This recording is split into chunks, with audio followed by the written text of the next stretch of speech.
The Boomerang Nebula. Astronomers say the Boomerang Nebula is the coldest place in the universe at 1 degree Kelvin minus 458 degree Fahrenheit. It's even colder than background space. Meet the Boomerang Nebula, a young example of what astronomers call a planetary nebula. Thought it has nothing to do with planets. Background glow from the Big Bang is warmer than nebula.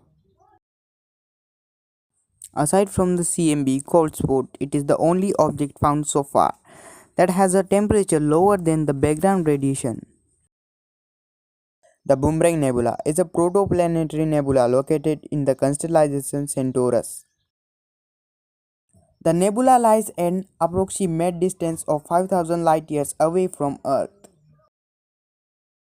It has a temperature of only minus 2072.15 Celsius or minus 458 Fahrenheit and is currently the coldest known place in the universe. The nebula was named Boomerang by Kate Taylor and Skate wrote.